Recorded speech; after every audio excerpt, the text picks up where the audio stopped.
Selamat datang di World 24 Hours, pusat informasi dunia dalam 24 jam terakhir. Kami rangkum peristiwa penting dari seluruh penjuru dunia, ringkas dan terpercaya. Jangan lupa untuk subscribe agar kamu selalu update dengan berita terkini setiap hari. Selamat datang di World 24 Hours, pusat informasi dunia dalam 24 jam terakhir. Kami rangkum peristiwa penting dari seluruh penjuru dunia, ringkas dan terpercaya. Jangan lupa untuk subscribe agar kamu selalu update dengan berita terkini setiap hari. Selamat datang di World 24 Hours. Info padat, langsung masuk. Angin segar datang dari Amerika Serikat. Presiden Donald Trump memberi sinyal bahwa perang tarif antara AS dan China bisa segera berakhir. Dalam pernyataan terbarunya, Trump menyatakan keinginan untuk menurunkan tarif dan mencapai kesepakatan dagang dengan China.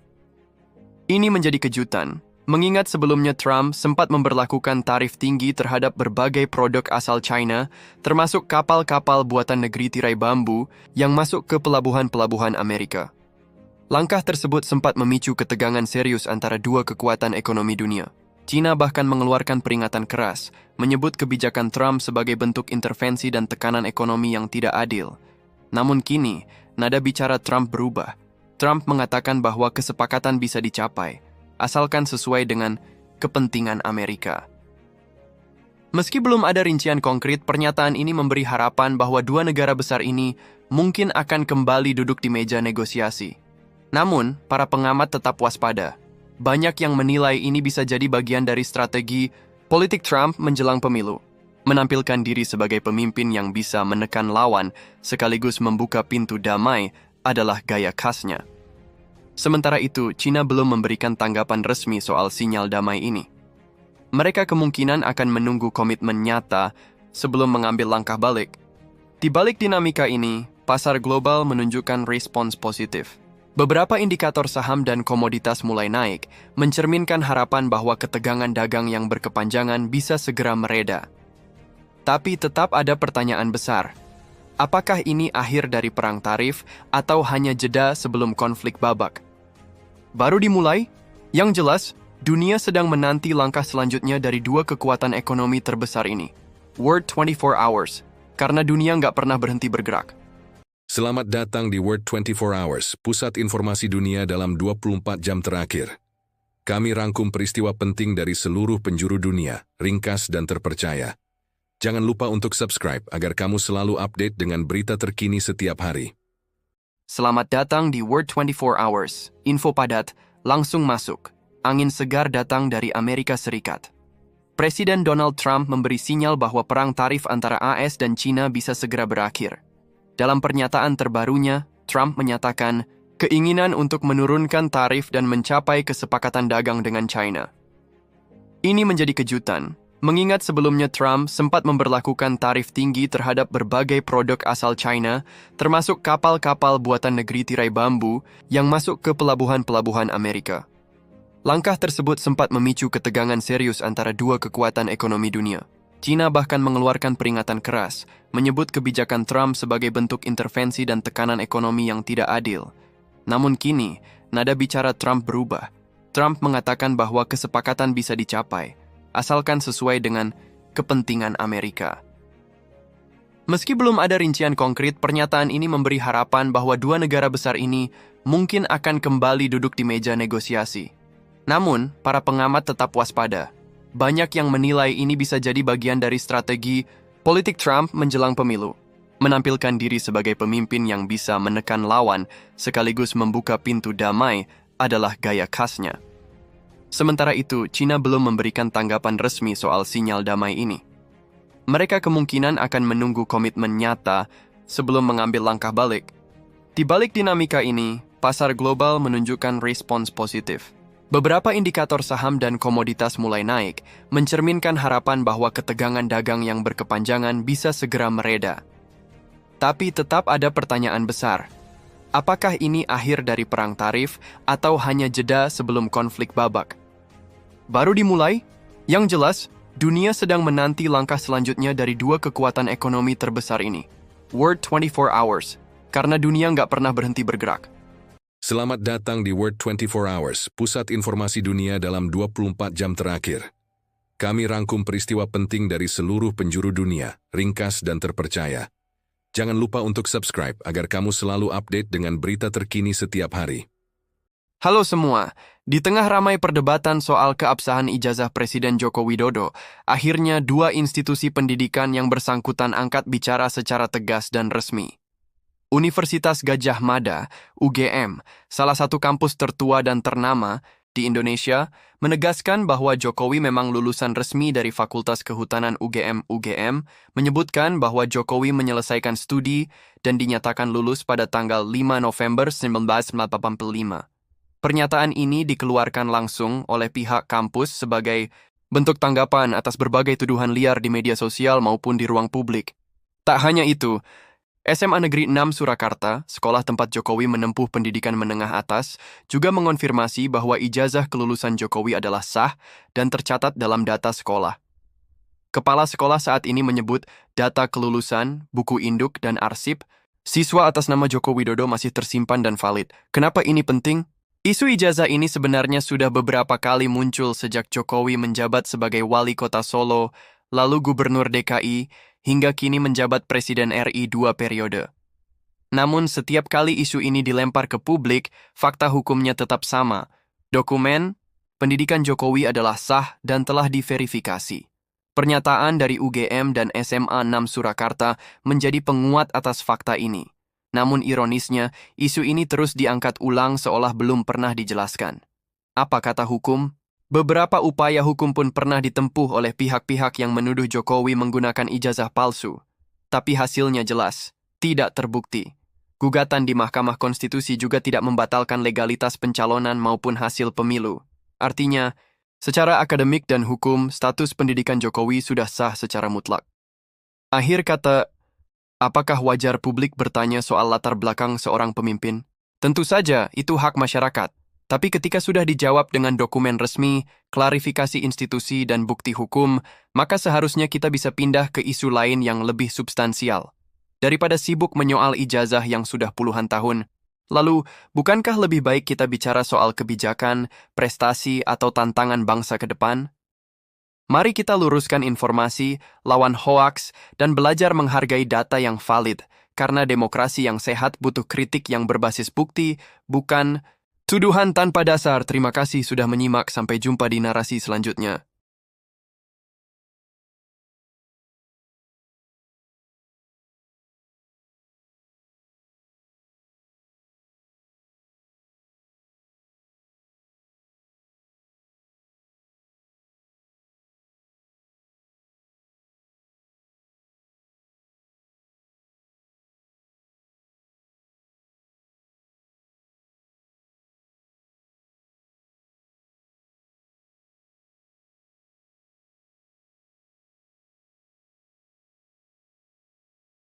Selamat datang di World 24 Hours, pusat informasi dunia dalam 24 jam terakhir. Kami rangkum peristiwa penting dari seluruh penjuru dunia, ringkas dan terpercaya. Jangan lupa untuk subscribe agar kamu selalu update dengan berita terkini setiap hari. Halo sobat semua, ada kabar penting dari dunia diplomasi internasional yang bakal jadi sorotan besar di Indonesia. Presiden Prancis Emmanuel Macron dijadwalkan melakukan kunjungan kenegaraan ke Indonesia pada bulan Mei 2025. Yup, ini bukan kunjungan biasa. Ini adalah kunjungan kenegaraan pertama oleh Presiden Prancis ke Indonesia dalam 14 tahun terakhir. Terakhir kali, pemimpin tertinggi Prancis datang secara resmi ke tanah air adalah tahun 2011. Jadi, ini benar-benar momen bersejarah. Apa tujuannya? Kunjungan ini nggak sekadar basa-basi. Macron datang membawa misi penting untuk memperkuat kerjasama strategis antara Indonesia dan Prancis. Beberapa sektor yang jadi fokus utama dalam agenda kunjungan ini antara lain kecerdasan buatan, AI. Prancis ingin menjalin kolaborasi teknologi dengan Indonesia dalam pengembangan AI, termasuk etika penggunaannya dan peluang industri digital masa depan. Pertahanan. Hubungan militer dan industri pertahanan kedua negara juga akan dibahas, termasuk kemungkinan alih teknologi dan pembelian alat utama sistem persenjataan, alutsista. Ekonomi digital. Dalam era transformasi digital, Indonesia dan Prancis berpeluang untuk memperkuat kemitraan dalam pengembangan startup, keamanan cyber, dan inovasi digital. Energi hijau. Kedua negara juga menaruh perhatian besar pada isu transisi energi. Prancis dikenal sebagai pemimpin dalam pengembangan energi terbarukan dan ingin berbagi pengalaman dengan Indonesia. Kenapa penting? Kunjungan ini menunjukkan bahwa Indonesia mulai dilihat sebagai mitra strategis utama di kawasan Asia Tenggara. Bagi Prancis, Indonesia bukan hanya pasar besar, tapi juga kunci dalam peta geopolitik Indo-Pasifik. Sementara bagi Indonesia, kerjasama ini bisa jadi peluang untuk meningkatkan teknologi, memperkuat pertahanan, dan memperluas jaringan digital. Apa yang bisa kita harapkan? Dari kunjungan Macron ini, publik bisa menantikan beberapa hal seperti penandatanganan nota kesepahaman, MOU, dalam bidang teknologi dan energi, diskusi bilateral tingkat tinggi antar kementerian, potensi investasi baru dari Prancis ke sektor energi hijau di Indonesia, penguatan kerja sama militer atau pendidikan, seperti pertukaran pelajar dan pelatihan teknologi AI, dan pastinya, kita bakal lihat momen-momen diplomatik khas seperti penyambutan kenegaraan, pidato resmi, hingga kemungkinan kunjungan Macron ke proyek-proyek strategis di Indonesia. Akhir kata kunjungan Presiden Macron ini bukan cuma simbol persahabatan, tapi sinyal bahwa Indonesia makin dilirik dunia dalam sektor teknologi, digital, dan energi. Semoga dari kunjungan ini, lahir kolaborasi yang bukan hanya menguntungkan pemerintah, tapi juga berdampak positif ke rakyat banyak. Stay tuned dan siap-siap sambut tamu negara besar, karena ketika dunia datang ke Indonesia, saatnya kita tunjukkan kita siap jadi mitra sejajar. Selamat datang di World 24 Hours, pusat informasi dunia dalam 24 jam terakhir. Kami rangkum peristiwa penting dari seluruh penjuru dunia, ringkas dan terpercaya. Jangan lupa untuk subscribe agar kamu selalu update dengan berita terkini setiap hari. Halo sobat semua, ada kabar penting dari dunia diplomasi internasional yang bakal jadi sorotan besar di Indonesia. Presiden Prancis Emmanuel Macron dijadwalkan melakukan kunjungan kenegaraan ke Indonesia pada bulan Mei 2025. Yup, ini bukan kunjungan biasa. Ini adalah kunjungan kenegaraan pertama oleh Presiden Prancis ke Indonesia dalam 14 tahun terakhir. Terakhir kali, pemimpin tertinggi Prancis datang secara resmi ke tanah air adalah tahun 2011.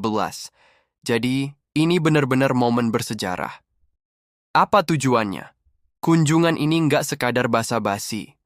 Macron datang membawa misi penting untuk memperkuat kerjasama strategis antara Indonesia dan Prancis. Beberapa sektor yang jadi fokus utama dalam agenda kunjungan ini antara lain kecerdasan buatan, AI. Prancis ingin menjalin kolaborasi teknologi dengan Indonesia dalam pengembangan AI, termasuk etika penggunaannya dan peluang industri digital masa depan. Pertahanan, hubungan militer dan industri pertahanan kedua negara juga akan dibahas, termasuk kemungkinan alih teknologi dan pembelian alat utama sistem persenjataan, alutsista. Ekonomi digital. Dalam era transformasi digital, Indonesia dan Prancis berpeluang untuk memperkuat kemitraan dalam pengembangan startup, keamanan cyber, dan inovasi digital. Energi hijau. Kedua negara juga menaruh perhatian besar pada isu transisi energi. Prancis dikenal sebagai pemimpin dalam pengembangan energi terbarukan dan ingin berbagi pengalaman dengan Indonesia. Kenapa penting? Kunjungan ini menunjukkan bahwa Indonesia mulai dilihat sebagai mitra strategis utama di kawasan Asia Tenggara. Bagi Prancis, Indonesia bukan hanya pasar besar, tapi juga kunci dalam peta geopolitik Indo-Pasifik. Sementara bagi Indonesia, kerjasama ini bisa jadi peluang untuk meningkatkan teknologi, memperkuat pertahanan, dan memperluas jaringan digital. Apa yang bisa kita harapkan? Dari kunjungan Macron ini, publik bisa menantikan beberapa hal seperti penandatanganan nota kesepahaman, MOU, dalam bidang teknologi dan energi, diskusi bilateral tingkat tinggi antar kementerian, potensi investasi baru dari Prancis ke sektor energi hijau di Indonesia, penguatan kerja sama militer atau pendidikan, seperti pertukaran pelajar dan pelatihan teknologi AI, dan pastinya, kita bakal lihat momen-momen diplomatik khas seperti penyambutan kenegaraan, pidato resmi, hingga kemungkinan kunjungan Macron ke proyek-proyek strategis di Indonesia. Akhir kata kunjungan Presiden Macron ini bukan cuma simbol persahabatan, tapi sinyal bahwa Indonesia makin dilirik dunia dalam sektor teknologi, digital, dan energi. Semoga dari kunjungan ini, lahir kolaborasi yang bukan hanya menguntungkan pemerintah, tapi juga berdampak positif ke rakyat banyak. Stay tuned dan siap-siap sambut tamu negara besar. Karena ketika dunia datang ke Indonesia, saatnya kita tunjukkan kita siap jadi mitra sejajar. Selamat datang di World 24 Hours, pusat informasi dunia dalam 24 jam terakhir. Kami rangkum peristiwa penting dari seluruh penjuru dunia, ringkas dan terpercaya. Jangan lupa untuk subscribe agar kamu selalu update dengan berita terkini setiap hari. Halo sobat semua. Hari ini kita bahas satu kasus yang lagi ramai di dunia maya. Bukan soal artis, bukan juga soal politik, tapi soal nyawa manusia. Ya, betul. Sebuah video viral menunjukkan seorang dokter di RS Unhas, Makassar, diduga menolak pasien dalam kondisi gawat darurat. Dalam video itu, terlihat seorang keluarga pasien datang dengan wajah panik, memohon agar pasien ditangani segera. Tapi apa yang terjadi? Dokternya justru terlihat seperti menunda atau bahkan menolak. Netizen langsung tengamuk. Tagar darurat harus dilayani naik daun. Warganet rame-rame komentar. Ini IGD atau tempat konsultasi perizinan. Pasien sekarat kok. Malah disuruh nunggu. Kemarahan warganet sebenarnya wajar. Karena ketika seseorang datang ke instalasi gawat darurat, yang dibutuhkan adalah tindakan cepat, bukan tanya jawab administratif yang bikin tambah stres. Tapi kemudian, pihak rumah sakit, Unhas pun angkat bicara. Mereka menjelaskan, video itu tidak menampilkan konteks utuh. Menurut klarifikasi mereka, pasien tersebut tidak ditolak, melainkan sedang diarahkan sesuai dengan alur triase medis. Triase, kalau kamu belum tahu, adalah proses memilah pasien berdasarkan tingkat kegawatannya. Mana yang benar-benar darurat, dan harus ditangani duluan, dan mana yang masih bisa menunggu. Kata rumah sakit, mereka tetap menerima dan menangani pasien tersebut, hanya saja videonya terpotong, jadi publik melihat seolah-olah ditolak mentah-mentah. Tapi, yang jadi pertanyaan adalah, kenapa video itu bisa viral dan mengundang kemarahan? Jawabannya mungkin bukan soal salah atau benar, tapi soal komunikasi dan empati. Di tengah situasi panik, keluarga pasien butuh penjelasan yang menenangkan, bukan kalimat dingin atau nada tinggi. Mereka butuh diyakinkan bahwa orang yang mereka sayangi sedang ditangani, bukan diabaikan. Dan kalau memang pasien harus diarahkan dulu ke ruang lain, beritahu dengan bahasa yang manusiawi, bukan sekadar formalitas atau terkesan cuek, karena seringkali yang bikin kecewa bukan prosedurnya, tapi cara penyampaiannya. Kita paham, tenaga medis kerja di bawah tekanan besar, capek, lelah, kadang frustasi. Tapi pasien dan keluarganya juga nggak datang untuk senang-senang. Mereka datang karena sedang menghadapi kondisi paling genting dalam hidupnya. Makanya, perlu dua arah. Dokter dan perawat tetap profesional dan penuh empati. Keluarga pasien juga diajak mengerti prosedur yang berlaku. Kasus ini jadi pengingat penting, bahwa dalam dunia medis, kecepatan penting, tapi komunikasi dan empati jauh lebih penting. Satu kalimat ramah bisa meredakan kepanikan. Satu tatapan peduli bisa bikin keluarga pasien merasa aman. Dan kalau semua pihak bisa saling paham, mungkin. Video seperti ini nggak perlu viral lagi. Jadi, apa pelajaran kita? Rumah sakit butuh sistem yang responsif dan komunikatif. Tenaga, medis harus dibekali bukan hanya ilmu tapi juga pendekatan manusiawi. Dan kita semua, sebagai masyarakat, perlu paham prosedur, supaya nggak salah paham.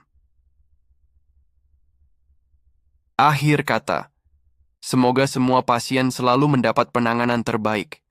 Dan semoga kejadian seperti ini bukan cuma jadi viral, tapi jadi awal perbaikan layanan kesehatan di negeri ini. Terima kasih sudah menonton. Sampai ketemu di narasi berikutnya.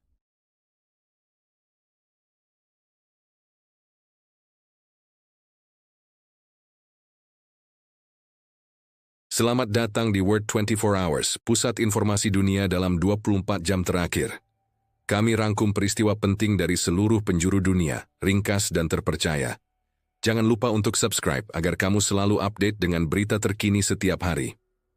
Semarang, 1 Mei 2025. Aksi demonstrasi dalam rangka memperingati Hari Buruh Internasional, May Day, di kota Semarang berujung ricuh pada Kamis siang.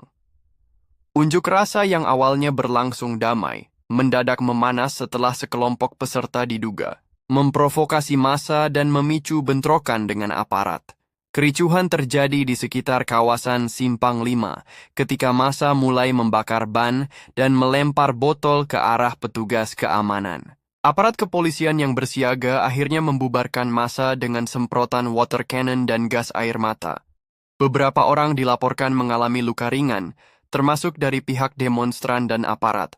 Sejumlah provokator berhasil diamankan untuk dimintai keterangan lebih lanjut. Polisi diminta bertindak tegas. Pihak kepolisian menyatakan akan menyelidiki aktor di balik kerusuhan tersebut. Kapolrestabes Semarang menegaskan bahwa kebebasan berpendapat tetap dijamin, namun tindakan anarkis tidak bisa ditoleransi. Kami akan proses siapapun yang terbukti menjadi provokator. Aksi damai boleh, tapi merusak dan menyerang itu pidana, ujar Kapolrestabes.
Selamat datang di World 24 Hours, pusat informasi dunia dalam 24 jam terakhir. Kami rangkum peristiwa penting dari seluruh penjuru dunia, ringkas dan terpercaya. Jakarta, 23 April 2025. Sebuah langkah strategis besar dilakukan pemerintah Indonesia. Sebanyak 1844 badan usaha milik negara, BUMN, resmi tergabung dalam holding investasi bernama Danantara, sebuah entitas baru yang digadang-gadang bakal menjadi versi Indonesia dari Temasek Holdings milik Singapura. Penggabungan ini diumumkan secara resmi oleh Kementerian BUMN sebagai bagian dari transformasi dan efisiensi pengelolaan aset negara. Danantara akan bertindak sebagai perusahaan induk investasi, Sovereign Wealth Fund berbasis BUMN yang mengelola aset lintas sektor, mulai dari energi, telekomunikasi, logistik, hingga manufaktur. Dengan berdirinya Danantara, kita ingin mengonsolidasikan kekuatan ekonomi nasional yang tersebar menjadi satu kekuatan besar dan profesional. Ini bukan hanya soal efisiensi, tapi juga membangun daya saing global, ujar Menteri BUMN Erick Thohir dalam konferensi pers di Jakarta. Apa itu Danantara? Danantara akan dikelola secara profesional oleh tim yang berasal dari sektor publik dan swasta, serta mendapat mandat untuk mengembangkan aset BUMN dengan pendekatan korporasi, bukan birokrasi. Holding ini akan fokus pada 3 hal utama. Optimalisasi. Aset BUMN akuisisi dan investasi strategis peningkatan nilai perusahaan dan dividen bagi negara holding ini memiliki struktur yang memungkinkan pelepasan kepemilikan sebagian di pasar modal, kolaborasi internasional, serta peningkatan transparansi. Mengincar posisi di peta dunia langkah ini dinilai sebagai jawaban Indonesia atas dominasi Temasek, Singapura, dan Khazanah Nasional, Malaysia, sebagai sovereign investment funds yang sukses mendunia.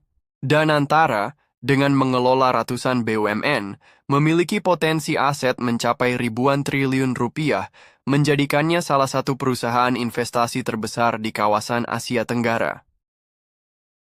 Pengamat ekonomi dari Indef, Bhima Yudhistira, menyatakan bahwa kesuksesan Danantara akan sangat bergantung pada good corporate governance, keterbukaan informasi publik, kemampuan memilih proyek investasi yang produktif dan berdampak besar. Kalau hanya jadi kendaraan politik atau tempat parkir jabatan, maka Danantara akan gagal sejak awal, tegas Bhima. Tantangan di depan meski ambisius, pembentukan holding ini tidak lepas dari sorotan kritis. Sejumlah pihak mempertanyakan, apakah holding ini akan benar-benar efisien atau justru membengkak secara birokratis? Bagaimana nasib BUMN kecil yang selama ini menggantungkan diri pada subsidi dan perlindungan pemerintah? Apakah struktur akuntabilitas Danantara sudah siap untuk diaudit secara publik? Namun pemerintah optimistis bahwa konsolidasi ini merupakan langkah awal untuk menyelamatkan BUMN dari tumpang tindih fungsi, duplikasi usaha, dan beban fiskal yang tidak produktif. Selamat datang di World 24 Hours, pusat informasi dunia dalam 24 jam terakhir. Kami rangkum peristiwa penting dari seluruh penjuru dunia, ringkas dan terpercaya. Tahu nggak, kemarin Presiden Prabowo ke Palembang. Bukan buat jalan-jalan atau makan pempek, tapi buat ngeluncurin satu program penting banget. Gerakan Indonesia Menanam. Intinya sih, beliau ngajak kita semua, dari petani sampai warga biasa, buat mulai nanam apa aja, sayur, buah, tanaman pangan. Tujuannya, supaya Indonesia bisa lebih kuat di bidang pangan, nggak terus-terusan tergantung sama impor dari luar negeri. Coba deh bayangin, kalau tiap rumah punya 1-2 pot tanaman, atau tiap desa bisa manfaatin lahan kosong buat nanam singkong atau cabai, itu bukan cuma soal makanan, itu soal kemandirian, soal harga diri sebagai bangsa. Prabowo bilang, ketahanan pangan itu bukan cuma tugas petani, tapi tugas kita semua. Karena kalau suatu hari dunia krisis, negara yang bisa makan dari tanahnya sendiri, itu yang bakal kuat. Dan Palembang ini baru langkah awal. Nanti gerakan ini bakal nyebar ke seluruh Indonesia. Jadi, mungkin sekarang waktunya kita mikir, daripada lahan kosong cuma jadi tempat buang sampah, kenapa nggak kita ubah jadi kebun kecil yang bisa kasih hidup? Karena kadang perubahan besar itu dimulai dari satu benih kecil yang kita tanam hari ini. Selamat datang di World 24 Hours, pusat informasi dunia dalam 24 jam terakhir. Kami rangkum peristiwa penting dari seluruh penjuru dunia, ringkas dan terpercaya. Tim bulu tangkis Indonesia kembali menunjukkan dominasinya di ajang internasional. Dalam lanjutan fase grup Piala Sudirman 2025, Indonesia sukses mengalahkan India dengan skor meyakinkan 4-1. Pertandingan berlangsung sengit, namun skuad merah putih tampil solid di semua sektor, mulai dari ganda campuran, tunggal putra, hingga ganda putri. Hanya satu partai yang lepas dari genggaman, namun secara keseluruhan tim Indonesia tampil konsisten dan disiplin. Kemenangan ini memastikan langkah Indonesia ke babak perempat final, sekaligus meningkatkan harapan publik tanah air untuk bisa membawa pulang gelar juara Piala Sudirman yang terakhir kali diraih pada tahun 1989. Dengan semangat juang tinggi dan dukungan penuh dari masyarakat, tim bulu tangkis Indonesia diharapkan dapat terus melaju dan mencetak sejarah baru. Selamat datang di World 24 Hours, pusat informasi dunia dalam 24 jam terakhir. Kami rangkum peristiwa penting dari seluruh penjuru dunia, ringkas dan terpercaya. Jakarta, 23 April 2025. Hubungan ekonomi Indonesia-China memasuki babak baru yang monumental. Pemerintah Tiongkok resmi mengumumkan rencana investasi senilai 366 triliun di sektor baterai kendaraan listrik EV Indonesia dalam proyek ambisius yang diprediksi akan mengubah peta rantai pasok global. Investasi ini akan difokuskan pada pembangunan pabrik pengolahan nikel, smelter modern, serta fasilitas produksi baterai litium di beberapa titik strategis Indonesia, termasuk Sulawesi, Tengah, Maluku Utara, dan Kalimantan. Proyek tersebut dipimpin oleh konsorsium perusahaan besar Cina, seperti CATL dan Tsingshan Group, bekerja sama dengan mitra lokal dan BUMN strategis Ambisi Indonesia. Jadi Raja EV Asia Langkah ini dinilai sejalan dengan visi pemerintah Indonesia untuk menjadi pusat industri kendaraan listrik Asia Tenggara dengan memanfaatkan cadangan nikel terbesar di dunia sebagai bahan baku utama baterai. Dengan masuknya investasi ini, Indonesia bukan lagi hanya sebagai penyedia bahan mentah, tapi menjadi bagian inti dari rantai pasok global baterai dan EV, ujar Menteri Koordinator Bidang Kemaritiman dan Investasi, Luhut Binsar Panjaitan. Proyek ini juga diproyeksikan menciptakan puluhan ribu lapangan kerja langsung dan tidak langsung, serta mempercepat transfer teknologi tinggi ke sektor industri nasional. Daya saing global menyaingi Korea Selatan dan Jepang menurut analis industri. Masuknya investasi jumbo dari Cina ini merupakan strategi bersama untuk menghadapi dominasi Korea Selatan dan Jepang dalam pasar baterai EV. Indonesia akan menjadi basis produksi sekaligus pusat ekspor, terutama ke Eropa dan Amerika. Indonesia punya bahan mentah, Cina punya teknologi. Gabungan ini sangat strategis, kata pengamat otomotif dari ITB, Irwan Hadi Santoso. Namun, para pengamat juga mengingatkan pentingnya pengawasan ketat terhadap standar lingkungan, perlindungan, tenaga kerja lokal, dan jaminan bahwa nilai tambah ekonomi tidak hanya dinikmati oleh investor asing. Tantangan dan harapan meski proyek ini sangat menjanjikan, ada sejumlah tantangan besar. Perizinan dan birokrasi yang lambat, infrastruktur pelabuhan dan listrik yang belum merata, risiko pencemaran lingkungan dari proses pengolahan nikel, namun jika dikelola dengan baik, investasi ini bisa mengubah wajah ekonomi Indonesia dalam 10-15 tahun ke depan. Selamat datang di World 24 Hours, pusat informasi dunia dalam 24 jam terakhir. Kami rangkum peristiwa penting dari seluruh penjuru dunia, ringkas dan terpercaya. Bandung Barat, 23 April 2025. Seorang guru biologi di Seman 1 Cililin, Kabupaten Bandung Barat, tengah menjadi sorotan publik setelah memberikan tugas kepada murid-muridnya untuk menggambar organ reproduksi manusia, termasuk alat kelamin, dalam rangkaian materi pelajaran biologi kelas agensi. Tugas tersebut awalnya diberikan sebagai bagian dari pembelajaran sistem reproduksi manusia, yang merupakan topik resmi dalam kurikulum biologi tingkat SMA. Namun, tugas itu kemudian viral di media sosial setelah salah satu orang tua siswa mengunggah keluhannya karena menganggap metode tersebut tidak pantas, terutama bagi siswa yang masih di bawah umur. Pro kontra di media sosial, reaksi publik pun terbelah. Di satu sisi, sebagian netizen mendukung guru tersebut karena menganggap tugas menggambar alat reproduksi sebagai metode pembelajaran ilmiah yang sah dan sudah lazim dilakukan di sekolah-sekolah berbasis sains. Kalau gambar organ tubuh manusia nggak boleh, lalu bagaimana anak belajar biologi dengan benar? Tulis salah satu pengguna X, Twitter. Namun di sisi lain, banyak yang menilai pendekatan tersebut kurang sensitif terhadap nilai budaya dan psikologis siswa. Minta siswa gambar alat kelamin? Nggak semua anak siap mentalnya. Harusnya ada pendekatan yang lebih bijak, komentar netizen lainnya. Respons sekolah dan Dinas Pendidikan pihak SMA 1 Cililin melalui kepala sekolah menyampaikan bahwa tugas tersebut memang diberikan dalam konteks pembelajaran, bukan untuk tujuan yang tidak pantas.